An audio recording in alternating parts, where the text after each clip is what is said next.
All right, there it is. All right, what's going on? Ladies and gentlemen, this is Michael, host of the Smoke Pit Podcast. Joining with me, as always, it's going to be Jake. Hey, man, how you doing? Hey, how's it going, Mike? Doing good, doing good.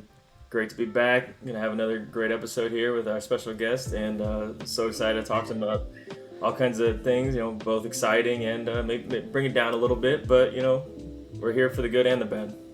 Yeah, this is going to be a really good episode. This is episode 2. So we finally broke the ice, right, with the first episode, and we're getting back into the swing of things, right? Getting back into hosting, getting back into podcasting in general, making sure everything goes smoothly. So join with us today as our special guest is Deitric, a.k.a. Icey, as he goes by on gaming. How you doing, bud? I'm good. Glad to be here, guys. Glad to just sit down and talk it up with some great guys and share where I come from. Yeah, we're glad to have you, man. Thanks for coming on to the show. All right, well, let's get into it. So Navy, right? You were in, how long you been in? For 5 years, 6 years? Where we 6 years, going on 7. It's been 6 years and about 4 months now, 5 months. Joined in February 2016. Okay, you re-enlisted, correct? Yeah. Okay, how long you re-enlist for? I only re-enlisted for 3 years, so I'm getting out at about, like, not even a full 7, close. I'm saying 7 because I'm getting out in December of 2023. So that's gonna be, so 6 years and some change, close to 7. No. Okay, so the big thing I want to cut into, man, is you talked about it, right? You put on E5 in 3 years, okay? Mm-hmm. That's something me and you both relate on, right? We both did the same thing. So I kind of want to look at that process and kind of see how that was for you. What all did you do? Kind of what was that grind looking like for you in order to put on E5 in those 3 years? So, being in the Navy, everybody, is kind of looking down on my rate. I am an information systems technician. For any of you guys that don't know, I'm an IT, I'm a computer geek. So I fix computers all day, and we are part of a community that actually raises in rank fast because we are supposed to be getting, free advances out of school and whatnot. But little old me didn't realize that if you signed a 6Y contract, you get a free advance. So I just signed a 4Y contract, and I come in as an E1. So I come in as an E1, completely fresh to the Navy, fresh to everything in the military. Go to boot camp. I passed a little qualification exam that says I know my military-ish, and I make E2 in boot camp. So I'm getting out of boot camp in E2, and in the Navy, it's just 9 months and you put on E3. So I'm getting to the fleet as an E3 pretty much off the bat. E4 was kind of where things started to pick up a little bit. It was still an automatic advancement, but I had to take a test. And this is my first time in the Navy, where I had to figure out, like the Navy kind of process. So I took the test.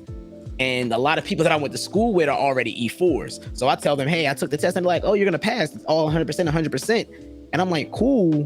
But then I realized something. And this is where I got my first taste of the Navy. When I put on E4, and I have all the responsibility. I'm walking around E4. I get my first paycheck. And I look up there and I still see E3. And I'm like, didn't I pass the test?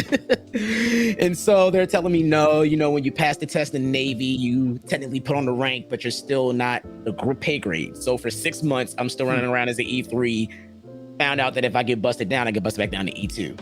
And so that kind of put things in perspective for me, where I was like, I need to go ahead and kind of try to make E5. And because once I get the E5, that's kind of like that's where I figured I can, sort of sit there and ride my time in the Navy out, because I already had it in my head that I was not doing 20 years.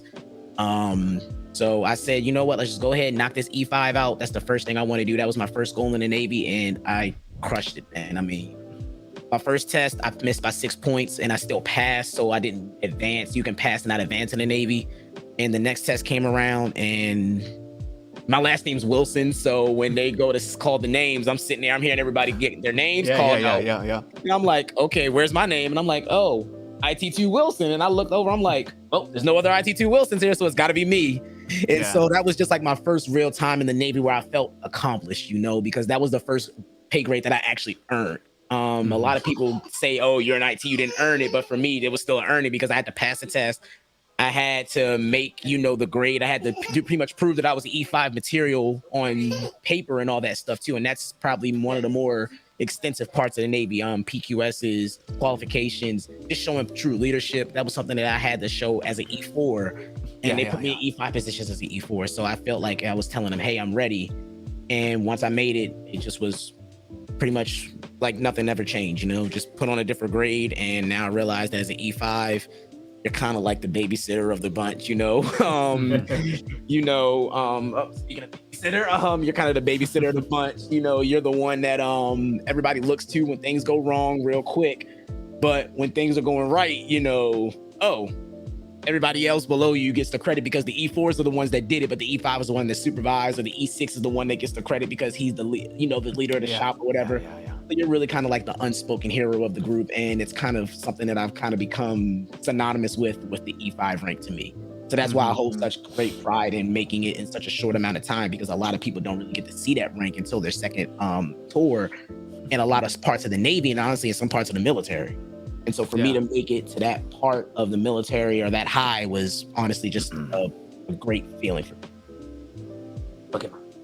Yeah, I bet. And you, when you talked about missing the pass but not advanced by just a couple points, I felt that. I got out a few months ago at E5, and I missed E6 by half a point. Not even a full point. I missed it by half a point.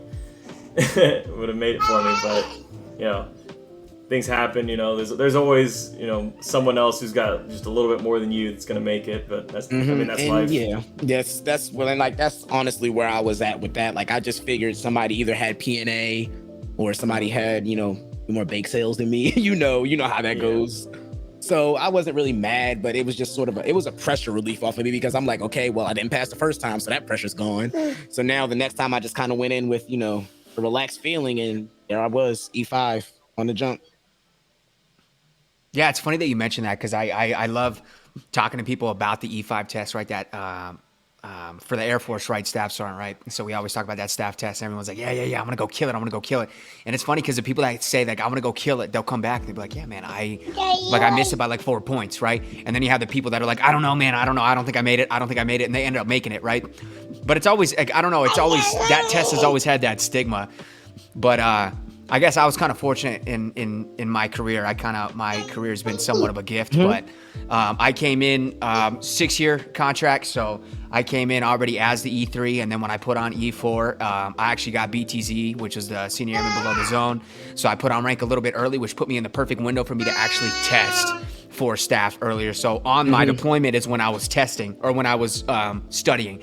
So I had the perfect opportunity to really just sit there and provide security and be in the books, right? And I wasn't in the books all the time. Some of that stuff just kind of clicked for me. I don't know why, but ever since I joined, man, I've always felt like an NCO. I've always been like a dad, I've always wanted to kind of be that direct line with the troops, taking care and making sure everybody around me was taken care of. And that's always how I live my life. And I think that's what kind of aided in getting me to where I'm at right now, because some people saw that and they're like, wow, dude, this is a little bit different, all right, so we're gonna backtrack just a little bit, go back to that kind of introduction, right? You said that you were in IT, right? So I'm gonna get both of your guys' description on this, because you guys are both Navy. So I'm gonna get the inside scoop of it and then what it looks like from the outside, just because I told in the last episode, right? We all work different jobs, and I don't know about you, but I can't imagine anything other than being military police in security or in the Air Force, right? So Navy, I want to hear the inside scoop and then the outside scoop of what IT does. Icey, if you don't mind going first.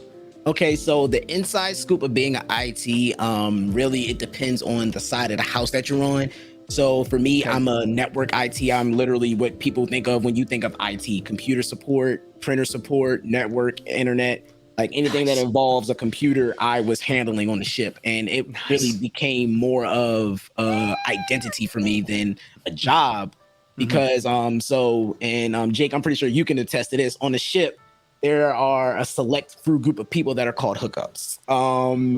People who give you what you need in exchange for what you want. And one of the few people that was a hookup was an internet IT. And so as an internet IT, from the inside out, it looks like, you're just doing your job. Everybody is like your best friend because everybody wants to get on the internet. But really, the only thing that I can say that I can say for obvious reasons is that it's a lot of just around the clock surveillance, basic computer management, and fixing a lot of printers. That is what I can say from the Navy. We fix printers out the bazonga. Like if you were to name the number one job for an IT from anybody in the IT field that was a network IT, they'd be like, we're gonna fix a printer. We might not even touch a computer system. We might not touch the internet a lot, but you will fix the printer as an IT. And it's kind of weird to hear that too, because of where we're getting to. Because I was a training instructor at my last base, which is in Minot, right? And they're trying to get to the point where they're trying to do everything digital. Everything needs to be digital. Why do you still have paper copies? And it's like, we have paper copies because the network is down every day. So if somebody asks us, hey man, are they up on their nuke search? Are they good to go? And then it's like, well, we can't provide that because the network's down. Boom, that individual is now no longer a part of Manning. That we cannot put that person in the field, right? Exactly. So I just think it's funny to hear that. But at the same time, I mean, your job's got to be incredibly important, because I feel like ships, and then obviously, you know, everything else, you know, we fly shit, right? But they're like robots now, man, just like everything else, like cars, right? They're just literally robots. I feel like ships are at that point now too, right? Everything's got to be somewhat computer based, right? So nearly everything is. The biggest thing that I can say about a ship is, we say this all the time, everything from the main deck above is all the intel and cyber guys.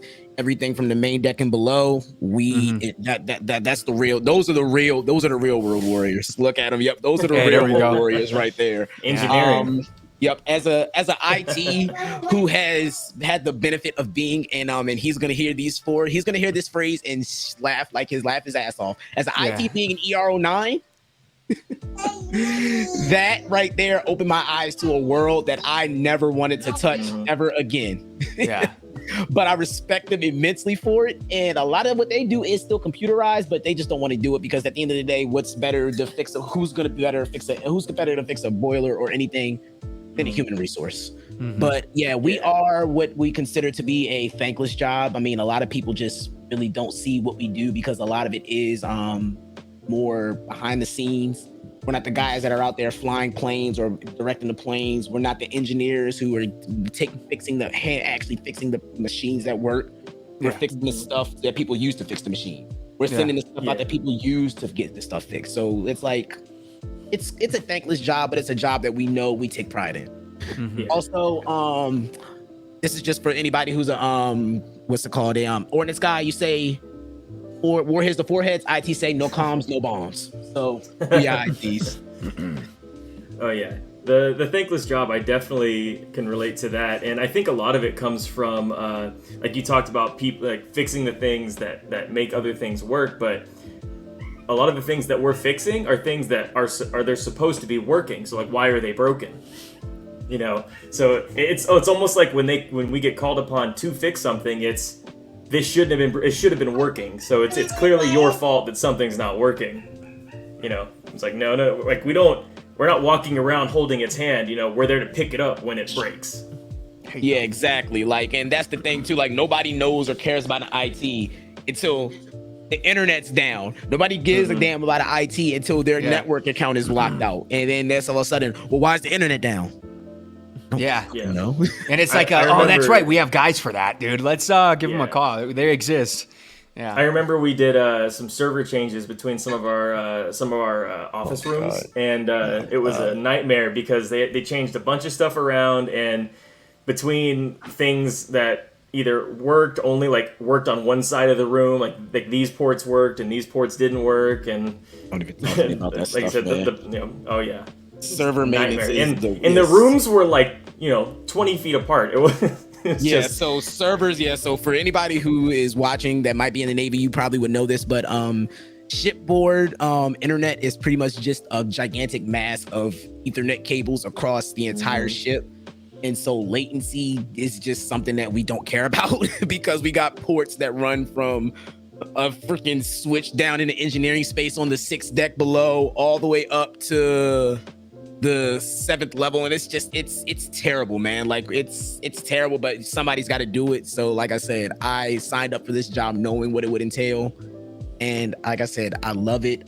Technology has always been a part of my life, man. That's just been something I wanted to do. And so once I joined the Navy and they're like, oh well, you could be a computer geek, I was like, bet. Then it's funny too, because I mean, it's the military, right? We're all gonna talk shit about each other, like you're IT, whatever.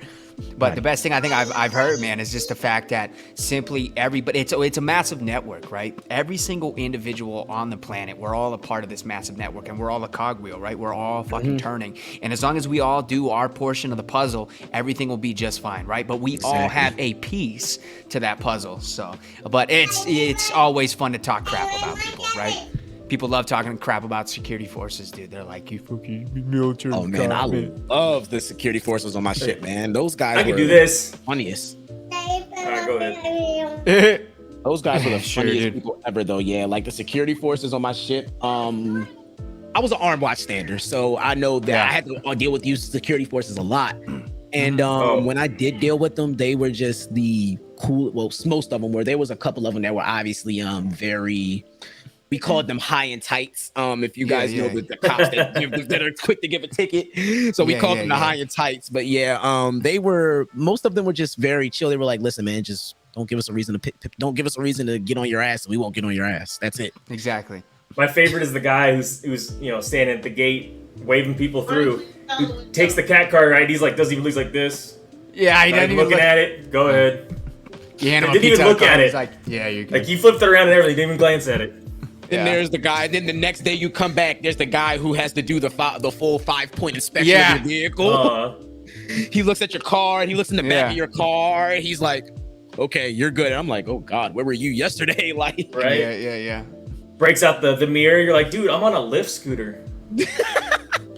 Not so funny, but kind of shitty story. My at the time, what were you 6 to 7 month pregnant wife actually got yanked, not like physically, but got told that she had to get out of the car in hot and muggy Pensacola, Florida, because she left her ID at our apartment while I was going on base.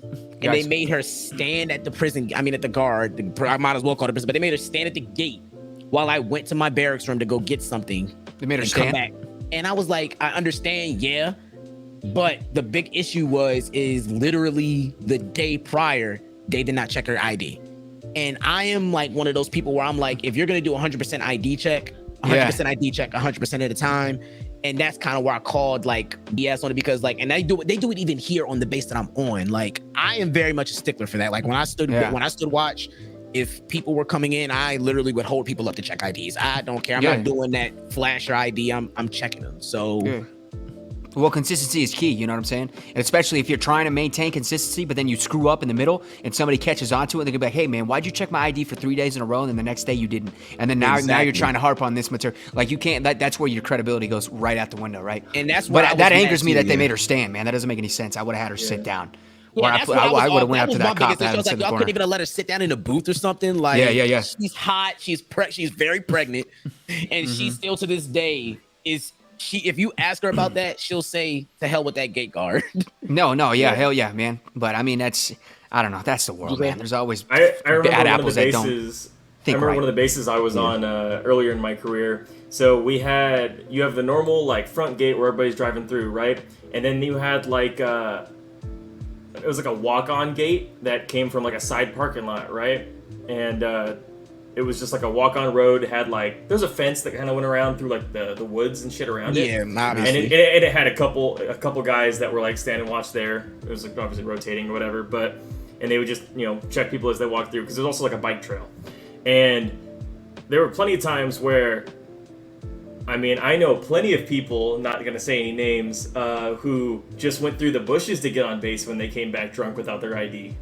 Yeah. No, And there dude, was just blatant gaps that you could just like walk through. Well, dude, yeah, there's at Lackland Air Force Base, there's literally by the older dorms where security forces trains at, the older, they call them like Alcatraz, right? In that area, well, I think it was Alcatraz or something else, man. It was like, I don't know. But over in that area, you can actually see in the grass where everybody used to walk to get on and off base without having to go through the gate. And it's like the funniest thing, because there's nothing they can do about it, but you can blatantly see where people would either drive or would walk. And it's like a portion that they just didn't fix the gate for the longest time. And I'm like, that's just the funniest thing to me, man. But all right, so now we're going to change it up a little bit, right? And we kind of touched on it a little bit. But becoming obviously an NCO, right now you're tiptoeing, you're getting into leadership, and everybody has something to say about leadership, right? Toxic leadership is the biggest thing. Before I even joined the military, my cousin, he was prior Army, right? He told me, hey, there's something that you're going to deal with. It's called toxic leadership. And I'm like, what's that? And he's like, well, it's all the folks that joined after like the 9/11 folks that joined just because they didn't know what they wanted to do or they didn't care about anything, blah, blah, blah. And these are the folks that are starting to get into leadership positions only because they needed to be put there because it needs to be filled. So you got a bunch of people that are in leadership that don't deserve to be in leadership. And I'm like, no, until you start to actually finally see it. Me, I'm not pampered, but I was gifted with good leadership. I really never ran into anybody that was kind of wrong. And if they were wrong, I would have stepped up and be like, what is going on here, right? Not to cut you off. I'm sorry, I didn't mean to cut you off completely, but no, you're good. That I have to address because I've always told myself, people who have good leadership aren't gifted. People who have had toxic leadership have always been shafted. Because good leadership shouldn't be there should be no such thing as good and bad leadership. Good leadership is leadership. Toxic leadership is toxicity in my eyes. And this what you're about to talk about is what I'm about to talk about is exact reason for that. I think that.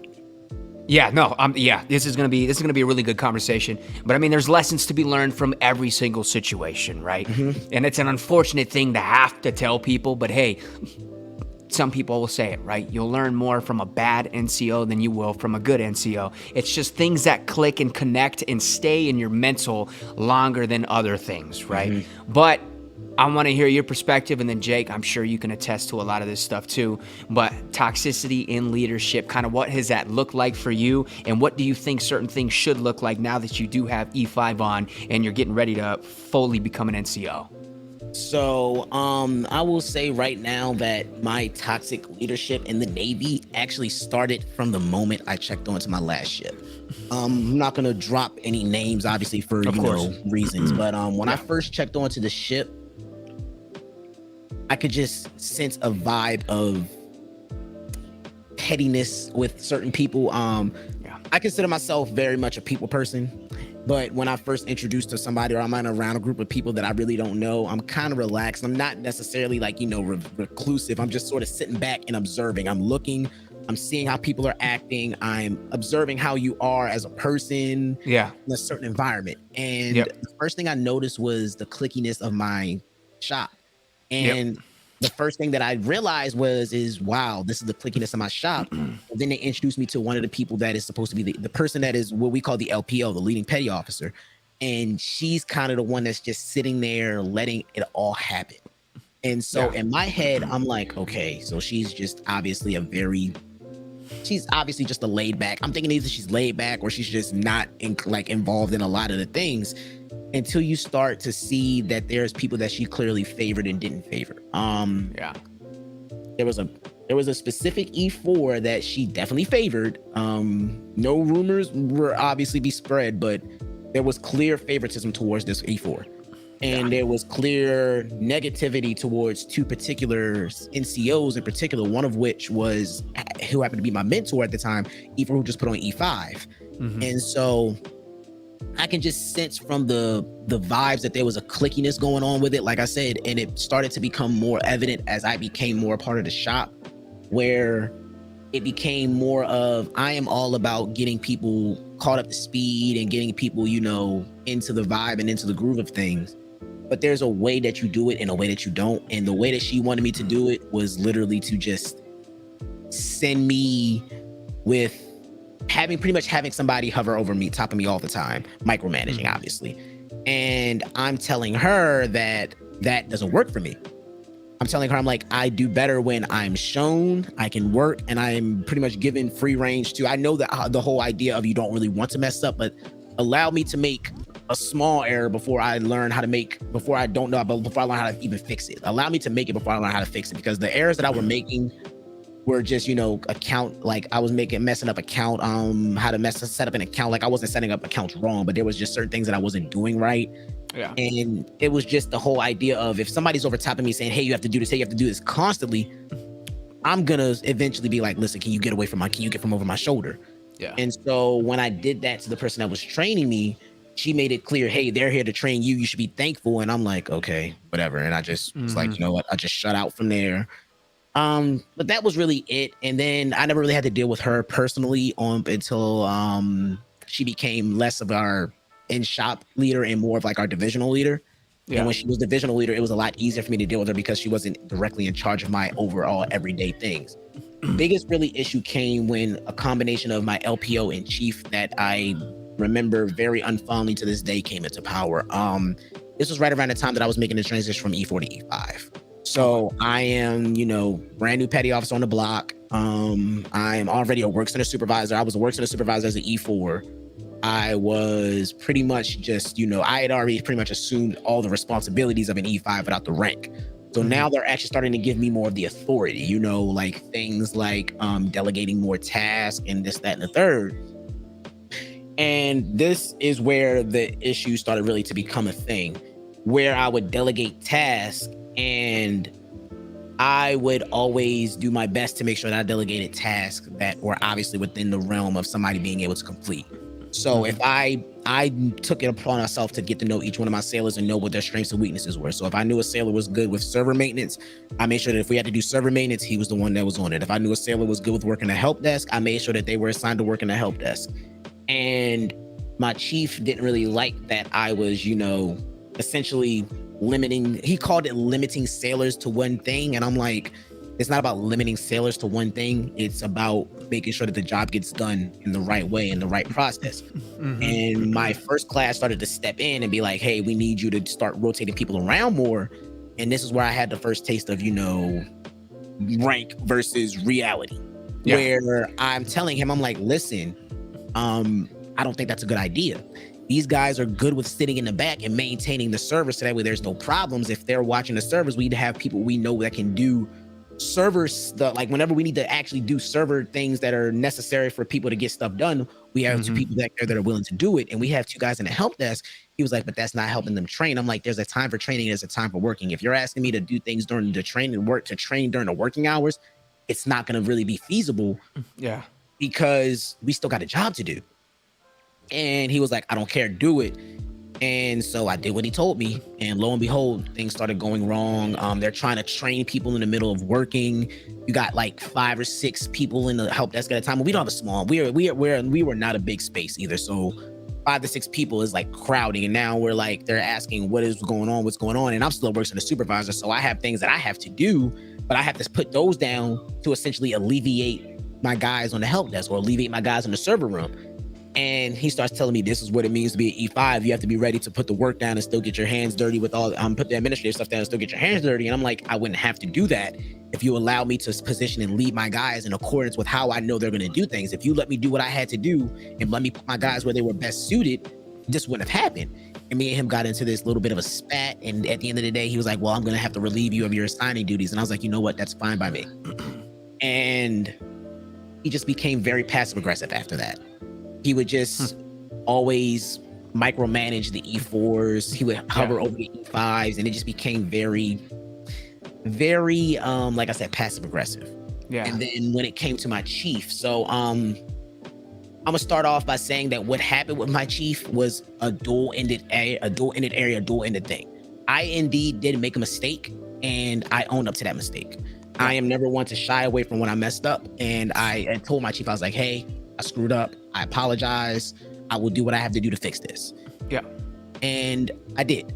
I did what we had to do. I ran through, I fixed the problem. I took my punishment, and I thought that was the end. Push come to shove, go about 2 days later, my chief still decides that he's gonna punish the whole, the whole one fucks up, the rest of us get punished type deal. Yeah. And so he punishes the whole shop, and he does the normal passive aggressive thing of saying somebody caused us to have to do this, so we're going to do this. And after we got done training, or EMI, which was really what it was, they called it training, but it was EMI. I said, hey guys, that was me. It was my fault. I messed up.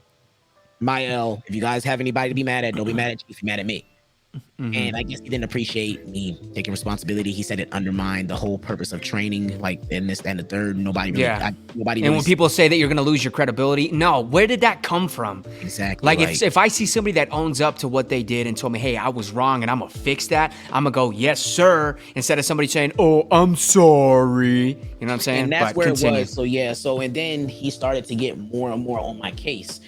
And so I am in Washington D.C., which is pretty much close to where I'm from now. At the time, we were in San Diego, and at the time, we had little to no help with our at the time son, and it takes a toll on me and my wife every day. It does. It's rough, but it was taking a toll on her. Yeah, and she was dealing with her issues, like, and I told my chief, I was like, hey, I need to be able to go take care of my wife and take care of the home when things get too bad. Yeah. And it boiled down to the point where he pretty much said, I don't believe you. I need to see proof of this.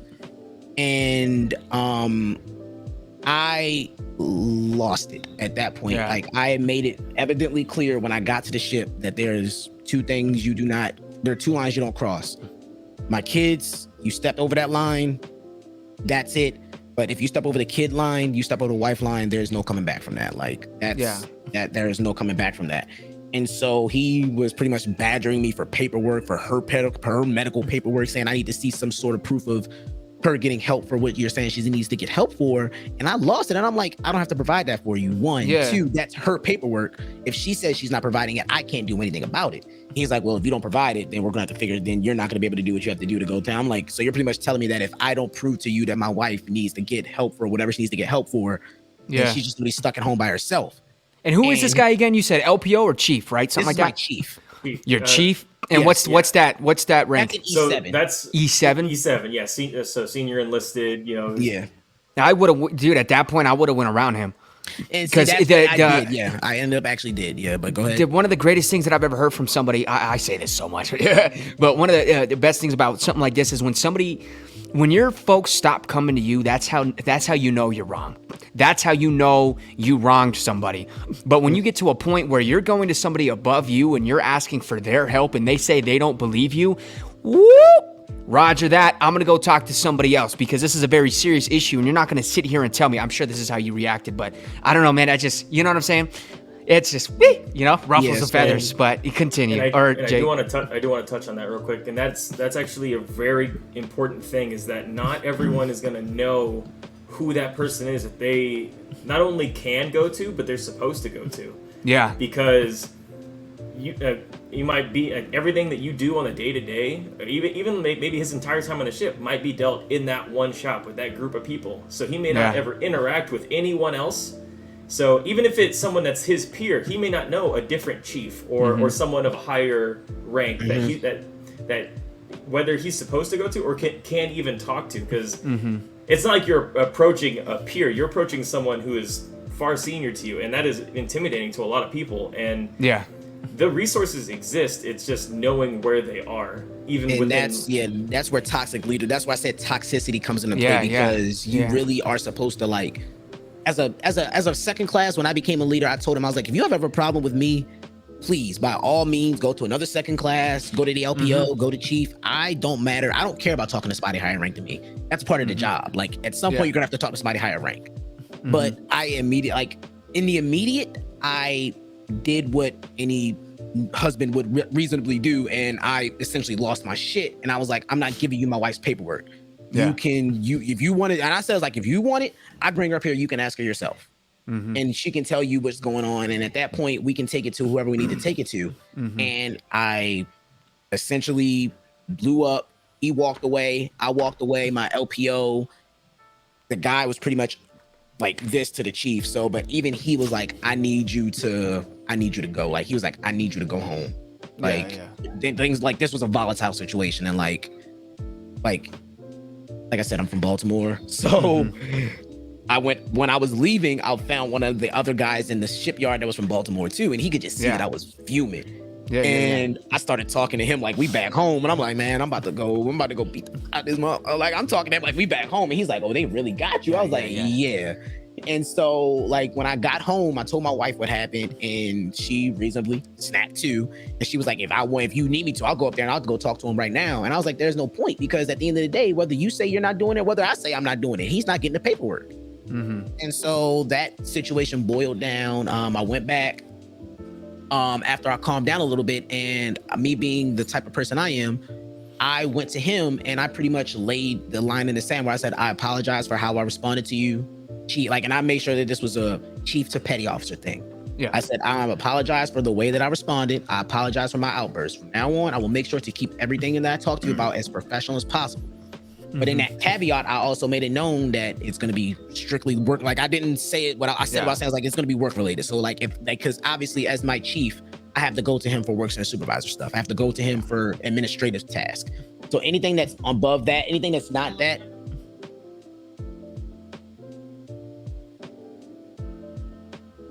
go back in your room. Bye-bye. But yeah, anything that's not that, I'm going to make sure that I find somebody else that I can talk to. But if it's administrative and I have to come to you, here, sign this shit, take it, keep it moving. And I immediately did. I went to my, at the time, Master Chief, who is, this is something that I like. Master Chief. Yeah, everybody hears that and they're like, nice. Yeah. But, and this is something The that E9. like, E9. Yeah. So this is something that I like to always point out for, and why I don't believe the whole, like, I believe that the whole idea, obviously, of we're all blue, we're all green, we're all whatever. But I still do feel like, especially as a minority, a black man, it felt good to have somebody of that high rank as another African-American man to talk to. It just feels more comfortable. And so that's why if I always told him, I was like, hey, like, I just feel more comfortable talking to you, even not even just from chief to sailor, but man to man. And even he was like, listen, I can't fault you for reacting the way that you did, because a reaction is a reaction. We can't get mad at people for how they react, but we can get mad at people for how they handle the reaction afterwards. He said you handled the reaction like a man. You came back, you apologized, you did what you needed to do, you kept it professional, and you moved on. He said if you have any more problems with him, he needs to be let known, because now it's getting into the air of potential IG type stuff right there, because that's a HIPAA. He even said, he was like, that's a HIPAA violation. What you're saying is a HIPAA violation, and that could be something that can legitimately get not just him, but the entire ship in trouble. Because if they know that somebody's violating HIPAA and they don't do anything about it, then pretty much the CEO pretty much gonna be like, how do you know that do you not know what's going on your ship, to the CEO, the XO, the CMC, all that stuff. He pretty much said that. And so he was like, yeah, so if there's anything that goes on with that, luckily for me, nothing really came from that. He did try to take shots at me a couple times, and I just kept it moving. I'm talking about guys, like one time we're doing cleaning stations, and me and another E5 are discussing how we're going to handle a situation during the day at that time. And he just comes in screaming, wow, it sure would be nice if everybody in the room was cleaning. And there's other khakis with him. For us in the Navy, if you're wearing a khaki belt, that's senior, higher enlisted, or commissioned officers. So there are other he was trying to be cool, man, in front of everybody else. And so they're looking at him like, why are you yelling? And we just went about on having our conversation, and what we actually were talking about was obviously very important, because like I said, obviously if I'm talking during some time that I'm supposed to be doing something, it's clearly more important than what the hell's going on at that moment in time. And so that just all kind of boiled down like that, and then it kind of reached the mountain point when he finally left the ship. So when the Navy, when you leave the ship, especially chiefs get on they pretty much man the aisles around him, and they salute when he walks down, and he's saluting and all this, that, and the third, and we're lining up next to him. They made it mandatory for the whole shop to go. I told my first class, I straight up said, I don't want to go. Like I told him, I was like, I don't want to go. He's like, well, you have to. He said it's mandatory. I was like, okay, fine. So he's walking, shaking everybody's hand, and he gets to me, and I just look him dead in his eyes, and I said, Chief. He said, petty officer. And he holds his hand out, and I look down at him, and I straight up asked him, I was like, is it an order that I'm gonna shake your hand? Because I don't feel personally respect. I personally do not like, and I had to say this like with the most utmost, like as a chief, as a Navy chief, I respect you. But man to man, the way that you acted towards me, I cannot shake your hand. I can't do it. I cannot bring myself to do it. So if you're going to order me to do it as a chief, then I will do it. But if I'm going to shake your hand as a man, I will not. And he was like, I respect you for that. And I said, I'm glad you do. I respect you for respecting me for that, but I'm still not going to shake your hand. Like, I just can't. And so that was the last time I saw him for a while. Next time I saw him again, he wasn't on the ship. He didn't see me, but I saw him, and we just kind of, but that was that. But that is where like I said, I told myself, and that leads me into what I'm dealing with now. Toxic leadership is not really just Navy specific. It happens in the civilian side of the military or the government too. And I just realized now that dealing with the Navy is a lot more easier than dealing with it with civilians, because civilians don't have to abide by Navy regulations. They don't have to abide by Navy rules. They just have to abide by the civilian rules, which are kind of like, right there. But there are certain things that they can still get away with that the Navy can't. And one of them still kind of ball out a little bit. Mm-hmm. Yeah, my fault. Yeah, like one like of them you ain't gonna talk to me like that. We can't really say that. One of them is the hours. So civilians, in every civilian 9 to 5, it's usually 8 hours a day, 40 hours a work week. Anything over that is overtime. Yeah. They are very adamant about the military being a 24/7 gig. They pretty much are very quick to say, well, technically we can keep you here until the mission is done. And I said, okay, that's cool. Tell me what my mission is. And they're like, well, and I'm like, so when you tell me what the mission is, I'll stay here. But if you only give me one part of my mission and I complete that part of the mission, I'm going to do what I have to do outside of that. And it like I said, I'm just done with all of the politics that come with the government side of the house. I know I'm going to deal with politics anywhere, but I've just noticed that when you have politics in a non-government sector, it's a lot easier to speak your piece and speak up for yourself than it is when you're dealing with government politics. And that's just where I'm done with that. Yeah, no, I feel you. And I like that you kind of mentioned that too, is that you're going to go do what you got to do, right? And obviously in the Air Force, right, it's real big right now. People are harping on that. We have to take care of the airmen. We have to take care of the airmen. But I think a lot of things get lost in translation, but people forget that we're all human at the end of the day. Look, there are customs and courtesies. I also want to dive into for anybody that's getting ready to join the military or joining or just joined and happens to be listening to this, look, follow your chain of command, okay? Yes. When I said earlier that you go, whoop, you do not simply jump the chain of command. You do not go from E6 to E8. That doesn't make any sense, okay? No. But if you go to an E6 as an E5 and your E6 says something that you don't like and it's justifiable, then you go to an E7 and said, hey, this was addressed with an E6. I don't like what was said. Is this right? And they'll either tell you to shut up and be like, look, you're in the wrong or you're in the right. Let's actually take a look at this and make sure this is all right? Mm-hmm. You have that ability, right? But in general with the toxicity, right, I think a lot of people forget that we're all human, right? We're all going to have a reaction. You had a reaction. We all have a reaction. You know what I'm saying? We are all human at the end of the day, and people just completely forget that, and I don't know why. And the way you handle that situation, coming back and apologizing, is exactly how you should handle a situation like that. Unless he crossed even more lines to where it was kind of like, hey, man, and then they actually get IG involved, and it's like, yeah, this guy's out of here, dude. Like, this guy's a crackhead. Yeah, and that's they wanted to avoid that, obviously, because, I'd never want to be the reason that somebody loses their job, but at the end of the day, I have to learn that I wasn't the reason. He did it to himself, and I just sort of brought light to it. So yeah, oh yeah. But it's like, it just doesn't make any sense. I just have one more thing, Jake, and then I want you to tear it up. The other thing, we were talking about him breathing down the necks of the E5s, right? And then hovering over the E5s and then breathing down the necks of the E4s. Man, it should not be like that. I don't understand. My biggest thing, and believe me when I tell you right now, I'm a brand new NCO, okay? I've only had Staff Sergeant on for about 7 to 8 months, okay? And I was a training instructor. I did not have troops. I have not had troops yet. I'm getting ready to have troops. But what I can tell you right now, one of my main things is empowerment, simply empowering everybody below me. And my E4s should be empowered. They should be the trainers. They should be motivating the people that are around them because they should be seasoned at that point. So those E4s should be the ones that are going around, running around, training people when it needs to be trained. Why is there an E6 hovering over E5s and then breathing down E4s next when that's the point of E5s?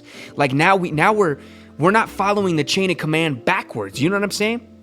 That guy should understand that this needs to be taken care of. So you let your E5s know, hey man, maybe empower your E4s, take care of that. Don't go breathe down the E4's neck as an E6 because then they're going to be confused. Like, oh, should I be talking to my E5 anymore then? You know what I'm saying? So now it's just like, whoa, doesn't make any sense. But Jake, tear it up, man.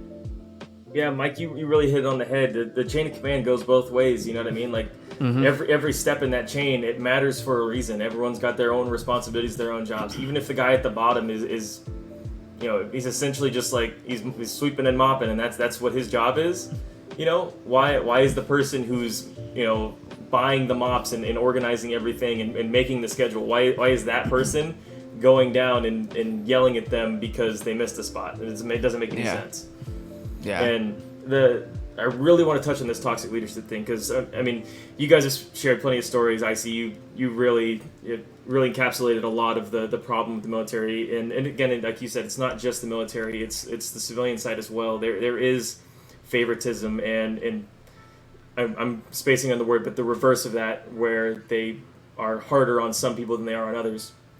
And I think the big thing about that we're going to get into this here in a minute, but talking about the effect that has on a person when they go through those kinds of things, and I've dealt with it myself, and the people that act like that, they usually don't dwell on those situations and the impact that they have on people. They brush it off and they go about their business like it was any other day. Mm-hmm. But the effect that it has on those people is so much more profound. And the problem is like Mike said, that toxicity it's not like it's human nature, but people can do it even without realizing it, and everyone has their own stuff going on. And if you focus on that toxicity and the way that person is, like there are plenty of times even now, and I've come through a lot of stuff that thinking about those situations of those people will definitely trigger me to feel a certain way and have a reaction. And again, it's something that I've worked and I'm continuing to work through, to not let that person or that situation have that power over you, because at the end of the day, not only is it in the past, it shouldn't define who you are and the way you act. It should serve merely as going back to what we said at the very beginning, as a lesson and training you on how not to behave and how to better yourself. Mm-hmm. I know I'm a little late to this whole conversation. I had to pour up some more coffee, right? So we can tear it up, man. We're just energy at an all-time high. But I like that because this is something I've been thinking about the last couple days, because Jake, you know the situation I'm going through right now personally, right? But the main thing, man, is when we're talking about longevity, how are you going to let somebody who's not you change how you feel for a long time? That doesn't make any sense. Now, for a certain degree, for a little bit of time, yeah, we are human. Somebody's going to say something, you're going to be like, oh my God, right? We all have emotions, right? We all have our aha moments, and we all have our moments where we don't feel too good. That is human, natural emotion, which it's all beautiful in its own perspectives, right? Mm-hmm. Or in its own respects, I guess I should say. But how are you going to let somebody who's not you change how you feel for an extended period of time? They are not you. You are how you feel. You are the reason you are going to feel good, sad, whatever it is. You do it yourself. It's hard, but do not let somebody change you for a long period of time, right? I think that's always easier said than done.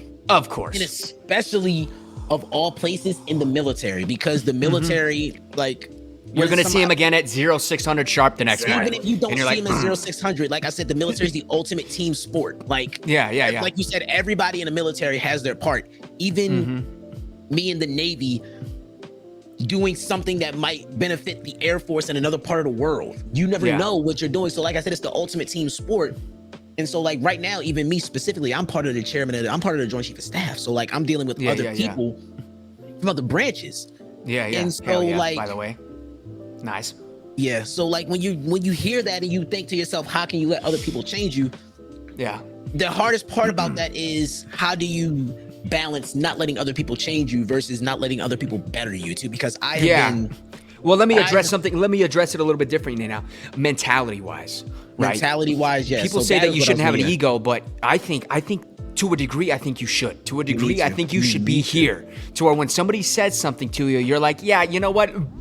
And then you go take care of what you need to take care of, right? Because I think on yesterday's episode, we talked about the whole, I can't remember it word for word, but it's the, you know what I'm talking about, right, Jake? The tackling things head on, but it's the not being emotional at first. It's just kind of hearing something and then taking care of business. It's the... you got compartmentalization. Boom! There it is. Mm-hmm. Yeah, compartmentalization. Hey, Krispies, Rice Krispies, pop. Yes, compartmentalization, right? Being able to hear something and being like, yeah, I know it's bad, but we need to take care of this business, and then we're gonna come back around, and then we're gonna feel a little bit emotional about it, right? You know, it's huge. I think it is. I think having an ego that. The best thing that I've heard on TikTok, dude, is you need to become a beast, but you need to learn how to tame it. Yep. Become a beast. Become an animal. But know how to tame it. So when someone comes at you sideways, you can still take care of business. And then you can come back to it and be like, hey, man, by the way, I do not appreciate the way that you talk to me, i.e. in front of other airmen or however that situation was handled. You as an E5 or E6, do not come into my area of work with all the rest of your E6s and try to pull some we have a bunch of other, that just, I don't know, it just wouldn't fly in other areas, you don't do that in front of other airmen, Yeah. So my thing is, and this is touching back on the ego thing. I feel like if you're going to be in a leadership position or any position where you lead or like, not even just lead, but you're in front of a bunch of people, even if you're not just leading, there has to be an air of ego to you because you have to know that what you're doing is the right thing. Yeah. Like, and in the Navy, I was part of the warfare board people, and we had a saying that says, even if you're saying something completely wrong, say it like you think it's right. Yes, sir. And that's where I kind of am. I'm like, I don't know if and that's the thing, even if I don't know if I'm wrong or right, I'm going to do it as if I know what I'm doing. One, because if I don't, I'm not hurting my ego's not hurt. Like because that's like an opportunity, like you said, you don't learn from getting things right. You learn from messing up. You learn from negative situations more than you learn from positive situations. And so I always look at anything that goes wrong as an opportunity to learn, get better, and make myself a better person.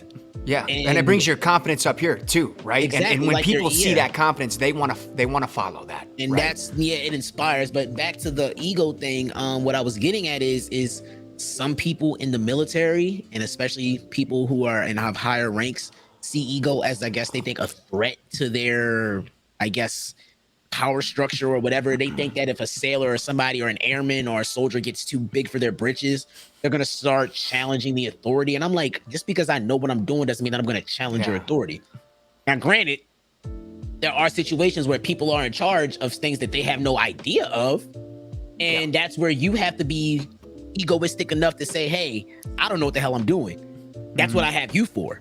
And I have openly said that to some of my E4s or even E3s. If they were more knowledgeable about a situation than me, I've had them train me on how to get that shit right. Because at the end of the day, if you know more than me, I don't care if you're an E1 or an O10. Yeah. If I know what I'm doing and you don't, you need to let me do it. But if you know what you're doing, I'm going to let you sit back, let you do. I'm going to sit back. I'm going to learn, because that's the only way that I'm going to get better. Yeah. And that's the way you're going to get better, because I have believed, like I said, I've had guys come to me and say, hey, just you giving me the ability to do my thing in my own way helped me get so much better at my job. Yeah. And that's all I've ever needed to hear. That's, like I said, I prided myself on every E4, whenever E4 got an EP because of something that I taught them, or whenever some guy got an award, or when my guys advanced, like that was feel good moments for me. Yeah. and so, now, oh no, keep going. Yeah. And so now you get to the point where that's my ego right there. Like, and I told him, I was like, you guys are my ego, because I can walk around the ship and say, I got the best fucking E4s on the ship. Yeah. My E4's over here pulling E5 work. My E4's got 3 pins. My E4's pulling petty officer to watches. My E4's doing this. What is your E4 doing? So my ego is what you guys are doing. Yeah. And that's just where I've always been with my guys. And I will brag about my guys till I am blue in the face every single day. To this day, even if I am not on this ship, I will tell you that one of my guys was the best damn server admin ever. I will tell you that 2 of my guys knew their system back and front, to the point where if there was a problem, my chief or my officer didn't even get involved. I will brag about that till the day I die, even if they don't want me to. And you mentioned awards in there, so let's actually talk about that for a brief second. Let's bring it back to you. 2 NAMs, you said, in a year, right? Yeah. So for the folks that aren't Navy, like me, what is a NAM? What does the work look like? And how did you feel about that overall experience? Okay, so the NAM is a Navy and a Marine Corps Achievement Medal. Pretty much it's pretty much a good cookie board for doing, it's a Bravo Zulu. It's pretty much a physical Bravo Zulu for saying you did a good job at this. They give you a nice little pretty certificate with a ribbon that you're supposed to wear in your ribbon rack. And it's pretty much them saying, oh my God, baby girl. Oh, my daughter just had an accident. But yeah, so I got 2 of them in a course of a year. And apparently according to some of the people, that was like unprecedented. Like that was completely unprecedented for it to be happening. And so the first one, that's why I shook my head a little bit early when Jake said that they were changing out servers, is because one of them was for the server. We didn't just change out, we upgraded. So we went from, at one point we were running Windows XP. We went to running Windows 7. We went to from like physical hard servers to virtualization. It was just a complete overhaul of our system. And so when it came down to it, we had 3 E6s that were pretty much the administrative liaisons. They were talking to the tech reps, they were talking to the guys. All of the pretty much everything else that went into that server move, upgrade, and all that came down on the E5s. It came down on us. And me and one other E5 in particular took it and just pretty much did a little bit of everything. So we're talking moving servers, we're talking configuring servers, we're talking imaging computers, we're talking moving and setting up computers, taking inventory, keeping a steady and solid inventory. We had people, we organized, one of the other E5s organized pretty much other divisions to come and pick up their computers. We were overseeing that. And it pretty much boiled down to the E5s were essentially just running the show. Our officer and our E6s and our chiefs were just pretty much in the back, just handling all the logistics and all the paperwork that came with it. And we were just out there running the show. And a lot of the guys seem to gravitate towards me because there's this saying I don't know if it's in other branches of the military, but I know in the Navy specifically, where when you put on rank, you just sort of become like distant from everybody that was around you when you were ranked. So, you know, Jake, you know about E4 Mafia, you know about the E4 Mafia. Everybody, once you're in, you're in. I was considered an honorary E5 member of the E4 Mafia. So those guys loved being around me. They just looked at me like, honestly, I told him, I was like, if you call me, if I'm telling you to call me IT2, you probably know you know fucked up. So I told him, I was like, call me Wilson. You know, I just kept the rapport with my guys. And so when it came time to do the work, they liked that instead of being one of the E5s that was sitting at the computer desk monitoring the inventory the entire time, I was moving. I moved, like I said, I think one day I moved like about 50, 60 computers. I imaged about 100 of them. And then I went back and I configured a server. I was doing a little bit of everything that day. And so my chief, I guess at the time, this is my new chief, noticed that. And he wrote me and the other E5 to pretty much, like, everybody got a NAM that day. But me and the other E5 got 2 special NAMs that pretty much noted that we pretty much did a little bit of everything. We weren't just administrators. We weren't just overseers. We were pretty much configuring, administrating, overseeing. We did everything. And so they had to call our NAMs separate from everybody else. And that was what felt special. And then the next NAM actually came during our ER09 when I was in ER09. So ER09, Jake can tell you, is pretty much just the division where they send a bunch of people from different other divisions to do maintenance on the life-saving equipment in the ship. So how it's broken down is everybody owns their own equipment except for the fire stations and the fire extinguishers and all that stuff. That's who does the maintenance on those. I was doing maintenance on that.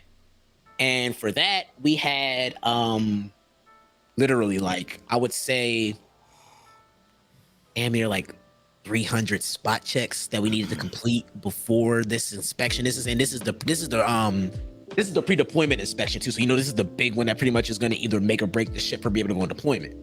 So we had to complete our checks, get everything in working order, put in jobs for what wasn't in working order, and all that other stuff. And it boiled down to pretty much all of ER09. We stayed, like, I will tell you, we worked from like 3 o'clock to 4 o'clock in the morning to about 8 o'clock at night sometimes. If I was on duty, I was there all day. So 24-hour duty, I'm there all day. I got watch at 10 o'clock. So I'll be doing maintenance from like early in the morning till about lunchtime. I'll take a nap at lunch. After lunch, wake up, do some more maintenance, do my computer stuff, and then go do some more, stand watch. When I get off of watch, it's about 2 o'clock. I'll probably sleep until about maybe 5 or 6 o'clock, wake up before reveille, go grab a quick bite to eat from the CSs, and get back to doing more maintenance, man. It was just nonstop. And my chief was like, listen, we passed this inspection. You'll see that all of you get NAMs. And that was the second NAM. It was pretty much just that was a collaborative team effort. But they made sure that they didn't just give us all like a collaborative NAM. Like, they made sure that they gave us each a NAM for like, because they routed them at different times for obvious reasons. Because mine, I had just, like you said, people just got them at different times, and they made sure that they read each one of them off individually just to show that we were all part of this. And it was it was a pain in the ass. I will never ever want to do that again. But it just felt good to finally to get recognized for something that wasn't really wasn't really my job, but it was at the same time, but two, something that potentially could save lives on top of that. So that was just, those were two feel good moments for me while I was on the ship. That's great to hear. I'm glad you actually got that recognition. They took the time to personalize that recognition to you and then your work center. We do need to shift gears a little bit, bringing down the mood a little bit and talk a little bit on more of the negative. Talked about some of the self-doubt, some of the things that have come about because of your experience that maybe weren't so pleasant or positive. Yeah. So we can talk about that. So for those of anybody who's listening, I'm not really shy to talk about this because it's been well over 10 years since it happened, but still is very much a open wound, to say the least. But it's a wound that I've kind of learned to, sadly, kind of grown to learn to deal with. So my dad and mom literally divorced, well, they broke up right in front of me.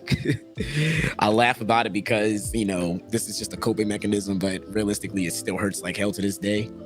But literally 16 years old, the most volatile age that anybody could possibly be at. I was coming home from a dance. I did dance for athletes, so just to stay in shape, and with 16-year-old doesn't want to be around a bunch of girls dancing, So we just did a show, and my mom and dad are just in the room arguing, going at it, and I can hear it. But I'm used to them arguing, I'm used to them arguing, and then the next day, they act like it didn't happen. So that's that. And this time it wasn't that. My mom said, to hell with it, I'm done. My dad said, so you're just gonna leave your family? She's like, I'm not leaving my family, I'm leaving you. Don't say that, I'm leaving my son. And it boiled over. And like I said, this was right in front of me. It was rough, to say the least. To this day, I always ask myself, why it happened, because in my head, I know why. And now getting older and seeing the clues, I know why. But to this day, I always just ask why it got to that point. And self-doubt is not even the worst of it. This is for anybody out there who, and this is why I take this topic very seriously. Literally within a week of that happening, I had a pistol to my head. I did. I was ready to just get myself out of the way and end it all. It was not an easy time for me. My mom was just not in a good way. My dad just was a robot at the time. And in my head, I was like, they keep saying, parents are always going to say it's not this, it's not that. And so when you say it's not this and it's not that, as the kid, you're sitting there wondering, well, if it's not my mom, it's not my dad, there's only one other component that it can be. Yeah. And so I thought to myself, if I was out of the way, hey, maybe they'll finally find a way to be happy about it. And luckily, I was just too scared to do it at the time. My friend's dad was very much a solace in me. I'm a huge lacrosse player. I am a lacrosse fanatic. And to this day, I excuse me if I tear up a little bit, but I thank my coach because he saved my life. He gave me all the support that I needed, even though he didn't realize what was going on at the time. He could just tell that I was just in a very emotional standpoint just by how I was playing. I was a defenseman. I was overly aggressive on the field, overly aggressive. I was getting thrown out of games. I was hurting people. I was arguing with my own teammates at times. And it just got to the point where he took me to the side and he was like, I don't know what you're going through, but I'm going to tell you right now that we can talk about that outside of here. But if you're going to be an angry son of a bitch on the field, at least take it out on the other team. Yeah. And so to this day, I just thank him for that. I thank my entire team. They were essentially my family. And so growing up, those feelings sort of kind of subsided. But as I got older and I met my wife and things started to become, more about my family than myself, I started to kind of see it. And not to say that any like, and especially dealing with the military and all that I have to deal with. Yeah. When you're not able to be there for the things that you want to be there for. So my son was born literally a month before. Like I had to go on deployment a month after my son was born. That broke my heart. Yeah. When the pandemic hit, I had to be away from my daughter who was a newborn for a month. That broke my heart. And so like you ask yourself, like you start to doubt. I started to doubt myself as a father, as a husband, and as a man. And I can't thank my wife enough for putting up with everything that I've put her through.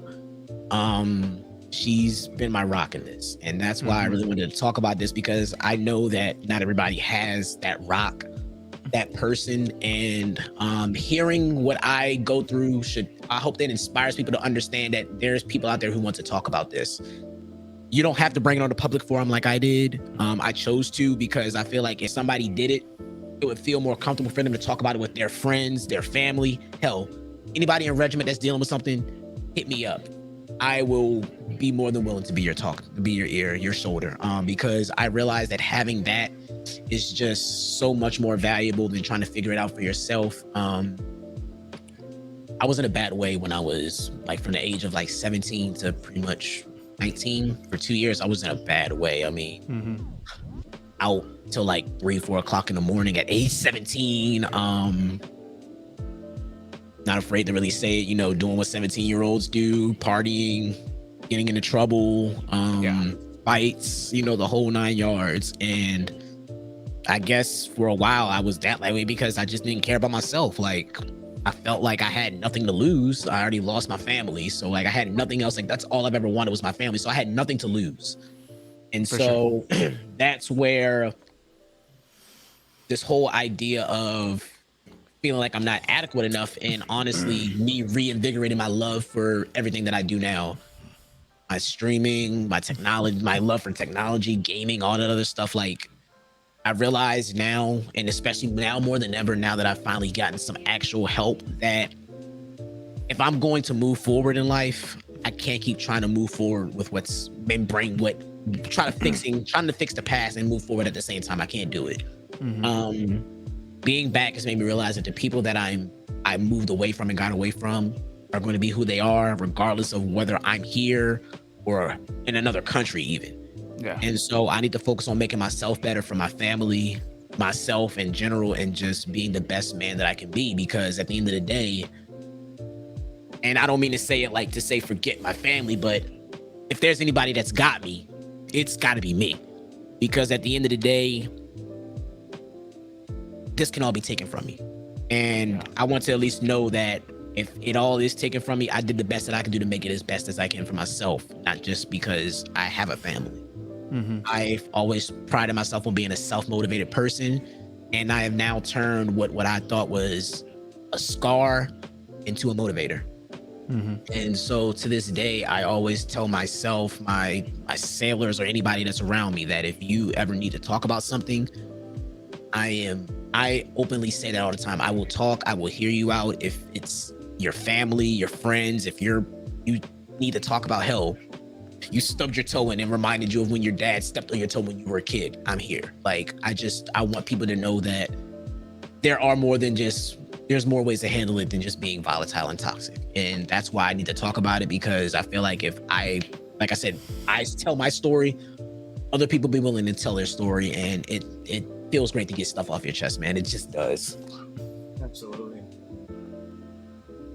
Yeah, big thing. I know you talked about, being strong in yourself and making sure that if all else fails, you're solid, and that is important. And that but I also don't want to take away that it is important. And we talked about this yesterday. It's important to surround yourself with those positive people, those people that you make them better, they make you better. Absolutely. And that's not to say that people can't be in bad places in their life. Like, it's not bad to if someone is down, it's not negative to be in a bad place. Exactly.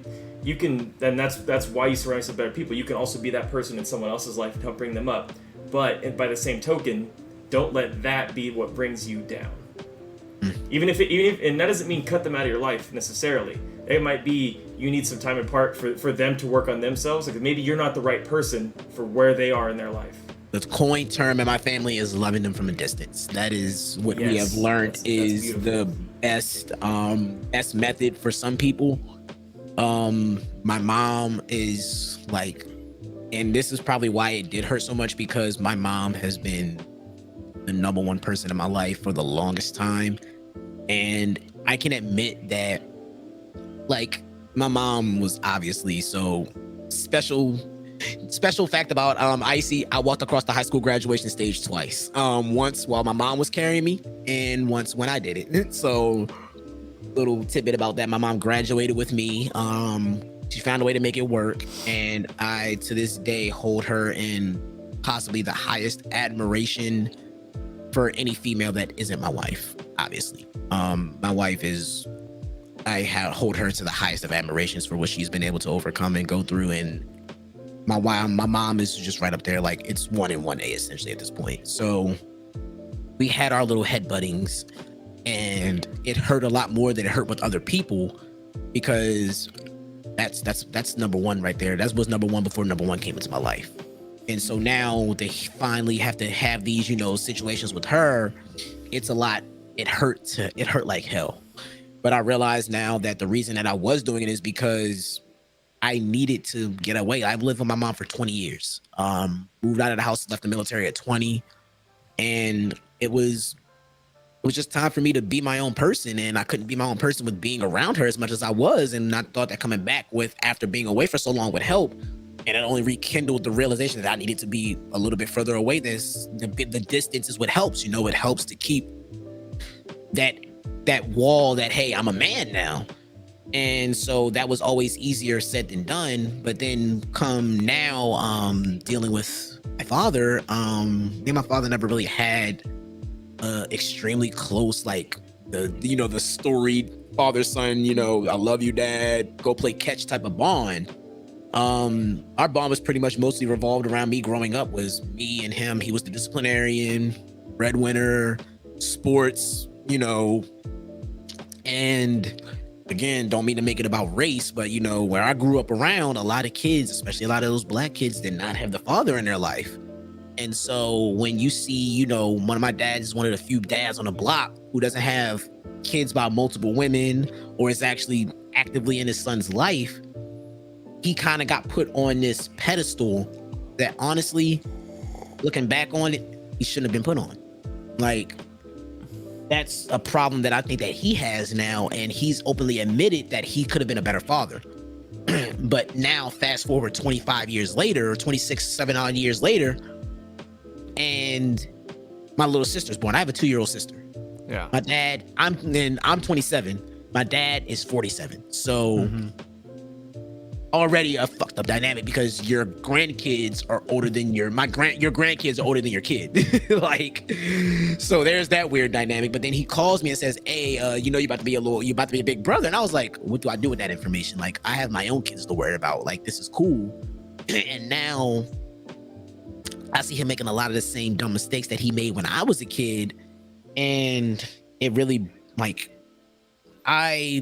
it affected me in a way that I didn't think it would affect me. And that goes back to what you said about how you shouldn't let other people affect you and what you are.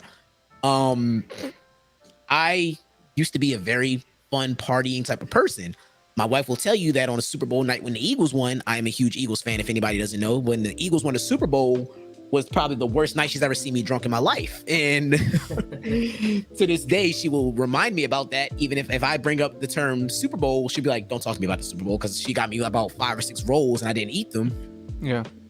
And so, but now, after seeing what I saw with my dad on his birthday, I showed to my dad's house. He's drunk at 2 o'clock in the fucking afternoon. And I'm like, God damn. And at first it was just like, what the fuck? But then it kind of started to become creeping to, and this is why I'm glad I'm getting help, because my therapist thinks this is starting to creep into PTSD almost, because my dad was a heavy drinker when I was a kid. And so now I see my little sister and I'm like, bro, like, I was 8 when you were drinking. She's 2. Like, no, like, we're not going to be doing this. And so now that pretty much just made me come home. When I came home that weekend, I told my wife, I was like, I really just don't want to drink anymore. Like, I don't.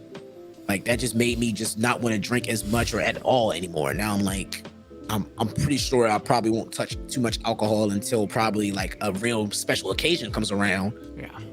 Things like that. It changes that perspective on so like, yeah, it's just it hurts a lot, but I hate to say it, like I don't want to say I've learned to live with the hurt, but I've learned to address it and actually figure out where the hurt's coming from, and it doesn't hurt as much when you figure that out. Also, medication helps.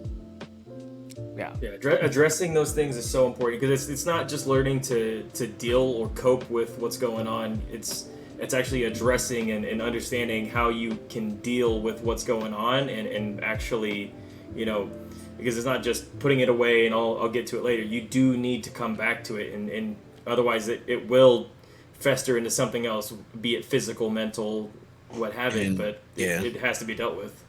100%. And that's what I think a lot of people, especially, and that's where I'm going to get into that. Men, especially, like I know we all like to say men's mental health matters, and it does 100%, but men's mental health, I'm learning now, needs to matter to the man that it's affecting, because for some reason we feel like we can't address our mental health. And I felt like that for the longest until I finally did it, and I realized that addressing it isn't a problem until the people who hurt you make it a problem. Yeah. I'm willing to address my mental health all day, but the other people involved aren't. And so now I have to try to figure out how to address situations that I didn't do to myself for myself. And I'm seeing that now with my kids, because my kids are also upset at them for not, like, they hardly, like I said, my family hardly comes around. They live 45 minutes up the road, and they hardly come around unless it's a birthday party, or I've been up to see them like 2 or 3 times, and then they finally get this magic day off. Okay, hold on 1 second, buddy. And now my son is sitting here wondering why nobody wants to come play with him and why nobody wants to come see him. And and he's mad, but he doesn't know who to be mad at. Yeah. And I'm trying to let him know, like, hey, it's okay to be mad, but I don't want you being mad at me because I didn't do it to you. And so, like, it's kind of like, like watching my son is very much a combination of his mother and myself. He is the best. Actually, come here, Jordan. Come here. Say hi to everybody, Jordan. Yeah, wholesome. What's up? So this is Jordan, and this is like he is like the nicest, awesomest kid ever. Like, I love him to the death of me. I do. And as you guys can see, the genes don't fall far from the tree. Yeah, but I love this kid to the death of me, and I hate that when he gets upset, the person that he's upset at ends up becoming mom or dad, because mom or dad is the only one that's here. Yeah. And that's where I have to try to explain to him, like, it's okay to feel upset, but it's not okay to feel upset at people who aren't upsetting you. Yeah. And I can't get mad at him for being I can't get mad. No, Jordan, go in your room. Go in your room, kid. I can't get mad at him at being upset for me, because I'm the one that brought us back here. Yeah. Dad's the one that made the decision to come back here. Dad's the one that took the orders to come back here. So when he gets mad at me, I can't really say I'm sorry. All I can say is I'm sorry. Yeah. And so, like, I'm trying to do better for my family, because I know that in the long run, if my family isn't the one, if I can't do better for my family, I'm essentially just repeating the cycle, and I refuse to repeat that cycle. And so me and my wife have made it a conscious effort to pretty much say, we're not going to be the repeating offenders of what goes on in our lives. Like, we argue, we do, like, we're married. We're going to argue. We're going to have arguments, disputes, disagreements. It is what it is. And even when we do have arguments, like, and I have had arguments where I've blacked out, and my wife has said that I've done or said things that I should not have, that she didn't appreciate. Like, I will never forget, and I'm surprised I still have this thing. I got so mad, I punched my computer monitor, $200 computer monitor, and I just threw a fist right into it. Yeah. And I was like, and like, when I looked at my fingers, like, I looked at my hand, I was like, what happened? Like, I said, I really didn't remember. And so she was like, you blacked out and punched your computer monitor. And I was like, I had to apologize, because, like, I don't like it when I get to that point, but then I have to realize that that's just misguided anger. Yeah.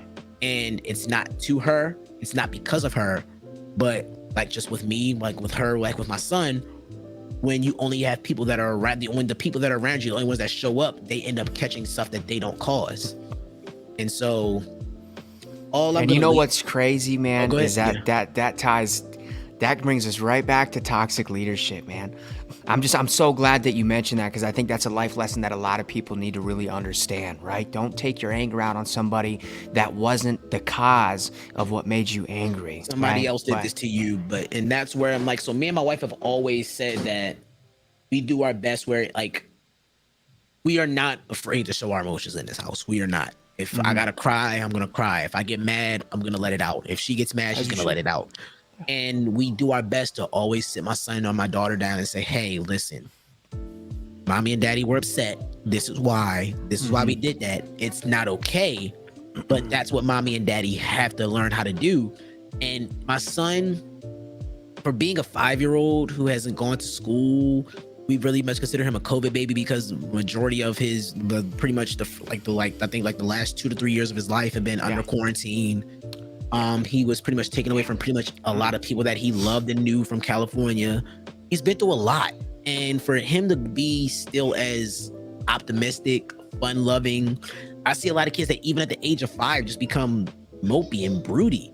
Even when he's sad, he's still being sad in a fun and expressive way. And that I know people always like to say they want to be their kid's superhero.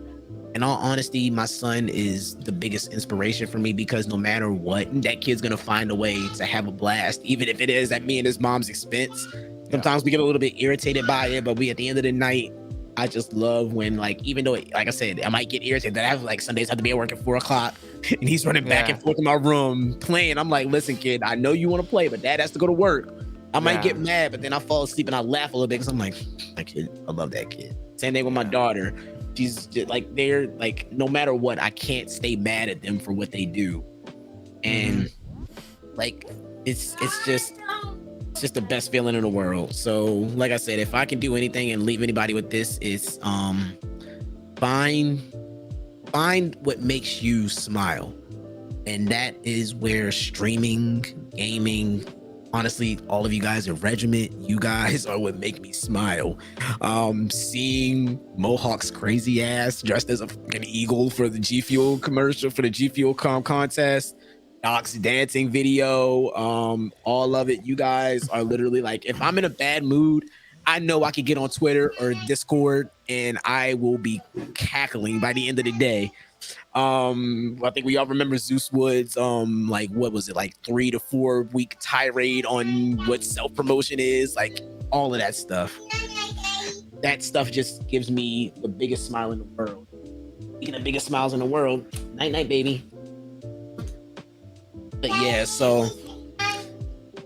that's just I find a way to smile every day. And honestly, being on Twitch, being on camera, this is my happy place, man. This box right here, this box where I'm at right here, all of my world's problems just seem to go away. I'm stopped being Deitric, and that's why I do my best to present myself as Icey. Icey and Deitric are two completely different people. Deitric is the worker, the sailor, the pretty much all the stuff that I and I don't want to say like that, but all the stuff that I don't want to be is Deitric. But Icey's the father, Icey's the husband, Icey's the gamer, Icey's the streamer, Icey's the guy who hates aim assist on Warzone because he's a mouse and keyboard player. Icey's the guy who will give a smile, who will find a way to make you smile. I'm the anime lover. I will watch and talk about anime all day. I'm a sports lover. You want to talk about sports? That is all me. I try to take the positive and make it into something that I can share with other people. And that is honestly why I wanted to talk about that, because I was so long stuck on negativity in my life that I had to realize that positivity is what's going to move me forward. And so looking at it now, I'm glad that I can honestly get, like I said, you guys gave me the chance to get it off my chest. And that is why I was adamant about talking about this. I see this as a therapy session for me. And you are probably the best therapist I've ever had, because you just let me spout it out without trying to tell me that, family's family. So thank you for that. Absolutely. We loved having you.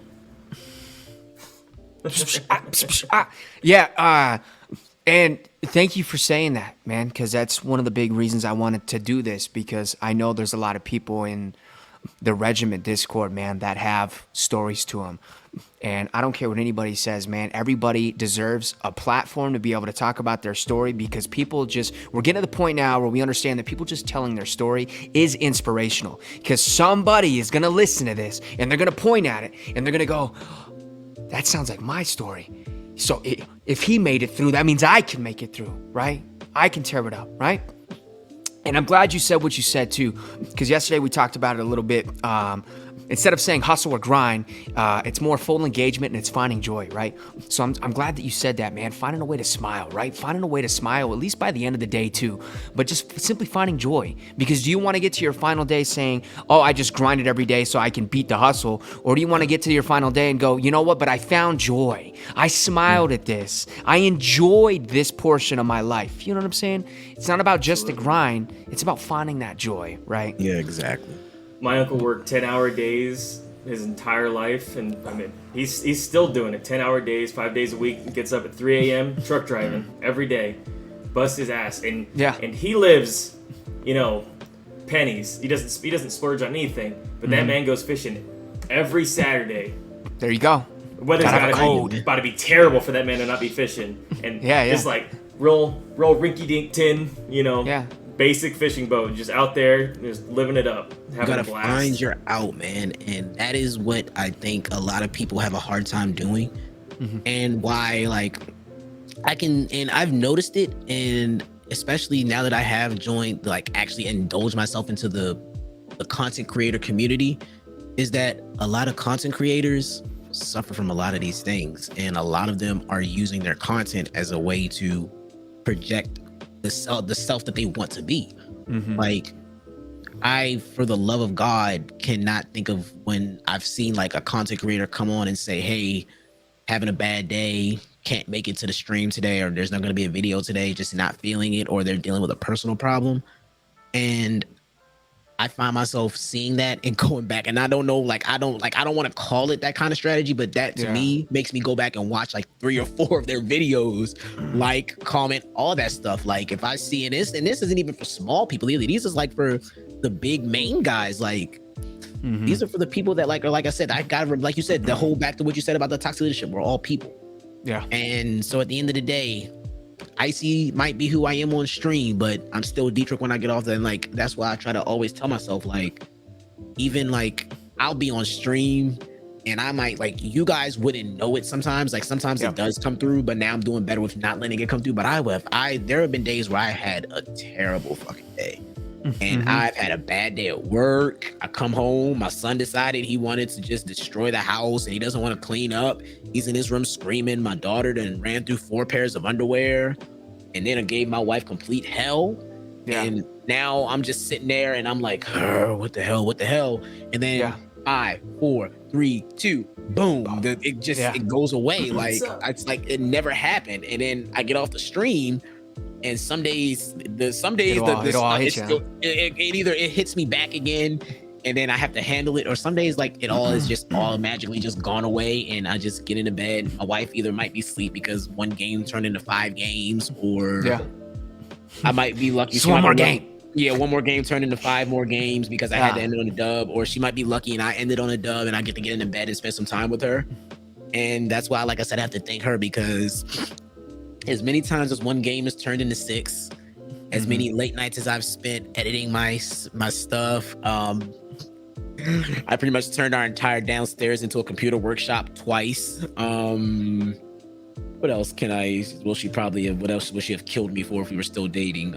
I turned our bed into, I pretty much put my desk together in our room. She had to help me with that. All of that. She has stayed 20 toes down, hands and feet.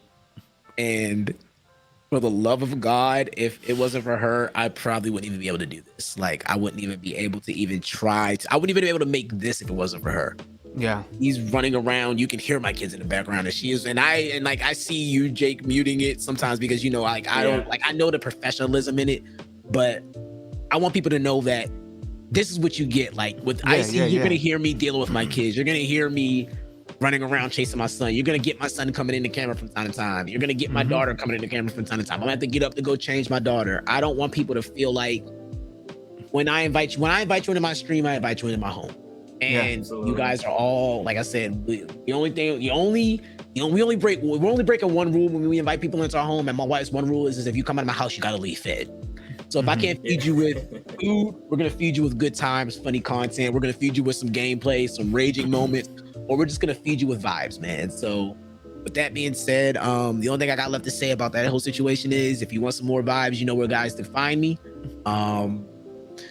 But other than that, this is, like I said, just been a massive therapy session for you and for me. Yes, like I said, and you guys, thank you. Like I said, I can't begin to thank you enough for letting me just come on here and be myself. This is the first time that I've been able to genuinely express myself to a non-biased party that wasn't on my side or wasn't on somebody else's side for a long time. And it just feels great. It was such a pleasure having you, Icey, and thanks for letting us in, into your backstory, your life, things you've gone through, and I mean, you even shared your family with us. Son, daughter. We didn't see the wife, but we know she's not gonna come on camera right now. She's she's not gonna come on camera right now. Maybe this weekend, when I stream, I might put her on camera because I'm gonna try playing Fall Guys with my friend.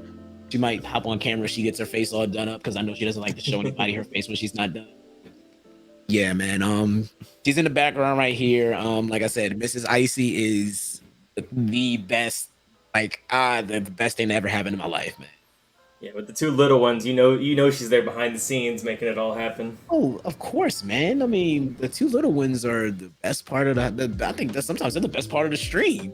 Oh, yeah. Listening to my son get told, the amount of times that I've had to literally go off on my son, not to the point where I'm actually, but tell him hey, if you don't chill out, I'm pretty sure I can make an entire montage of that.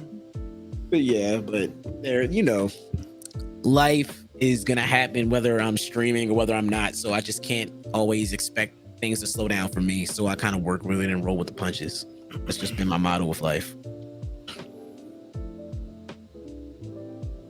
So, thanks again, man, for obviously everything, right? Sharing your story, and then appreciating that we gave you this platform and calling us unbiased and everything, man. I appreciate it all. Second, man to man, I'm extremely proud. I'm happy for you, and I'm glad everything's working out for you.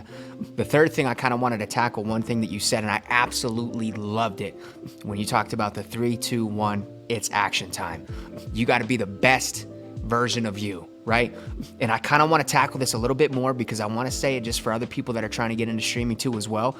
But no matter how many viewers you have, pretend like you're streaming to 1 million people and give it everything that you have. And I know that you do. I can see that you do it because one of those individuals out there, you are their source. You are their therapy session. And if you give it everything you have, they came to see you because you're their source and you gave them everything. And then they leave going, yes. And that's when you start receiving those messages where it blows all of our minds. Thank you for doing what you do because it saved me today. Thank you for that. So I wanted to share that. I'm extremely glad that, man, you have a phenomenal head on your shoulders. And it's incredible, man. I'm proud of you. I'm happy for you. It's pretty heavy too. Yeah. Well, the one last thing I kind of wanted to tackle is you're getting out, right? You're getting out of the military? Absolutely. Yeah. What are your goals? Because I know you kind of wanted to talk about where you wanted to go with streaming. So aside from that, with that, kind of what are your goals and what are your next steps, man? What we got going on here? So the biggest goal, obviously, and this is the NBA goal for me, because when I was a kid, I wanted to be in NBA, I wanted to be in the NFL. Now this is my adult NBA goal. Yeah. If I can make money, if I could make a living streaming, by all means, whatever job I'm working at the time, they can have a 2-week notice. They absolutely can. Content creation, streaming, YouTube, all that stuff. If I can make money doing that to the point where I can support my family, then this will get 100% of my attention. Yeah. But like I said, that boils back down to the technology. I want to work from home mostly because I want to be around my kids and I want to be a cloud. I want to do things with cloud computing, obviously, because that's the new. It's not necessarily to ride the new wave, but that's the newest technology wave that I am trying to get on, because I've always just been up to date with all the technology trends. And right now, cloud computing has been the biggest one that it seems to be the most profitable, where I can still have afford a decent way of life be ready to be around for my kids, to not miss any more of their lives than I already have, and just enjoy the aspects of life that I didn't really get to enjoy when I was on deployment or in the military. There's that. I also still kind of have this idea in the back of my head that I want to start up a pretty much like what you guys are doing now, but not like, I guess, a podcast you would call it, but one where I just like, it gives like, and we have already tried to do this with me and my friends, but pretty much where we're talking about pretty much things that make people go tick. Pretty much what we called it the culture, where we pretty much talked about all the things that we all enjoy. We were a conglomerate of sports nerds, so we talked about sports, comics, anime, music, like the whole 9 yards. But I also want to add in there pretty much something like this, or like I said, where I give people a chance to come on and be just themselves, because I feel like a lot of people aren't really comfortable with being themselves unless they're given the free range to do so. And being on camera, a lot of people get shy, but I feel like a lot of people also just sort of eat that up, and like you start to just, once the camera's on you, it just starts to flow. And my wife gets on me all the time for it. She says that I'm just seems to be a natural with it, and I'm like, I'm not just a natural, I'm just myself. And I guess that counts as being a natural. I don't know, but I just don't like to be like, what you see is what you get with me. Obviously, there's two different sides, and I'm not going to show every bit of my personality, because not everybody needs to see every bit of my personality. But what you see is what you get. I'm not going to show you anything that I'm not comfortable. I'm not going to do anything on camera that I'm not comfortable doing in my own house. Aside from obvious things, but not just going to walk around butt ass naked on the camera, obviously, because I would definitely do that in my own house. But but like, so, and that's where I want to give people there, like you said, pretty much how this is for Regiment, doing their chance to, be themselves. And that's something else I wanted to do. And I also want to be a sports coach, man. Little league sports coach. That is just been, I don't care what sport it is, football, basketball, lacrosse, hell, I'll even learn how to coach baseball if I have to. Sports, I believe, would save me when I was young enough to remember. Like I said, lacrosse saved my life essentially. And I just want to be able to touch a kid's heart. No pause on that, but I want to be able to touch a kid's heart in a way that my heart was touched by my coaches and the sports that I played. You pretty much make yourself a parent away from home when you're a sports coach, and I always tell myself I'm a parent always, and I'm a streamer, I'm a husband, I am who I am. Deitric is all those things. So when I'm being myself, I'm being a parent, I'm being a husband, I'm being a streamer. And I want to take that and be able to let somebody else experience that side of me that might need it, because not every kid has that figure in their life. So those are my big three right there. Other than that, it's going to be the same old, streaming, gaming, being Icey, the whole 9 yards. It's exciting, man. I'm excited for you, I'm one step ahead of you, just getting out myself, and I'm excited all the things are going to come with that for you as time comes along.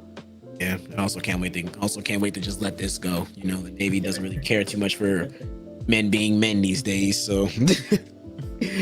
But yeah, other than that, man, that's it. I'm excited for the next chapter of life. That's it. Moving forward forward movement is all that I'm really worried about at this point. Well, that's an absolutely perfect way to end it off, man. And I wish you absolutely nothing but the best, man. And I really hope it works out for you. You are the epitome of what a public figure should be. And it's so natural. And that key word when she told you that it comes natural to you, right, man? Natural, just in general of, it's natural. It's natural for you to just be yourself on camera. You're a natural at it, you know what I'm saying? And that's an incredible trait to have as just an individual in general. Because we're really in this generation where you could everybody's looking online for motivation, right? We're trying to look for motivational content. We're trying to look for this, and you can find it anywhere and everywhere. And you got it, man. You just simply got it. So I really do wish you nothing but the best, all right? Incredible episode. Thank you for coming on. Hey. time, man. Like I said, if you guys ever have any general chats that you want to talk, I'm here, man. I'm here. Well, we're looking at tons of different types of content, man. So it's something down the line, you know what I'm saying? You've already been on here, so we're not even going to hesitate to be like, you know what? Let's bring him on for this too, because I think he'll be perfect for this, you know? So we're always looking at content ideas. Yeah, I was about to say, if you guys need a extra host when I get out, I'll throw my hat in the bucket. I'll consider this my application. Consider this a verbal application. Hey, well, there you go. That's another thing that's been looked at. So, all right. So, and obviously, Jake, thanks for being on the episode once again, man. Incredible. We're really building that dynamic, man, and I can't wait, man. We just keep going. We got Jake, aka Snap Coop. All right. So, one last thing before I actually get our sponsor shout outs, and then we just kind of go our own way because it's been an incredible episode, 1 hour and 40 minutes, and we're still just cooking. But give us a plug, give us your links, give us everything, and then we're gonna sign off. All right, so plug, I'm gonna start out with the saying, we back with it, we back at it, we back again. Come check me out at Icey Almighty on Twitch. I actually have a link tree that has all of my links on there, so if you guys want to hit that, I can definitely send you guys that. We can drop it wherever. Follow me on Twitter for all of the updates. I am trying to get better with TikTok, so follow me on there for some funny vibes. I actually just had a post go semi-viral on there because I said that Saitama will lose the Goku, and people are up in my arms about that. And just hit me up on all of them. My YouTube is going to get back to being more relevant, so look me up on YouTube, Icey Almighty, all one word. And I hope to see all of you on the stream. I will be live this Friday.